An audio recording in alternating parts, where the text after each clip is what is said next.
তুই একটু তোকে একটু অরাত লাগে না তুই ডাক পারতে একটুখানিও না। শোন আমার একটা প্রশ্ন আছে। বল কি বলবি কিন্তু হুই না রাখ একটা কথা কইছলা তাইলে কিন্তু একটা থাপ্পড় মারিত পারবো না সব কটা তোর পিঠের উপরে পড়বো। আই তুই হুই নাইলো আমার কথাটা তারপর মাইরো। ঠিক আছে ক মিষ্টি কাকে বলে তুমি কি হেইটা জানো? ওই খাড়া তোর না কালকে পরীক্ষা শেষ হলো তুই কি খাতার ভিতরে মিষ্টি কাকে বলে এটা লিখে দিছস? আরে না মা তুমি খালি উল্টাটা বোঝো। মিষ্টি কাকে বলে এটা আমি দেবো কেন এটা কি আইছে পরীক্ষা?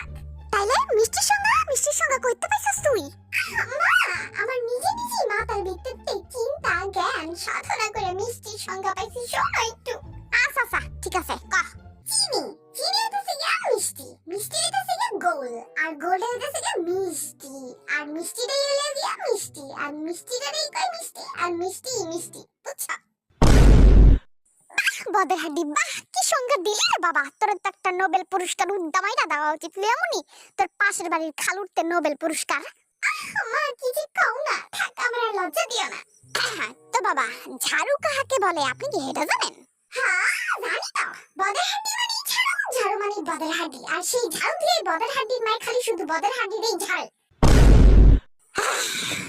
এমন আন্ডাইল্লা মুরগিটার মাহিন সারাটা দিন কটকটালে কেমনটা লাগে। এই যা তো আমার সামনে তো যা তুই যা।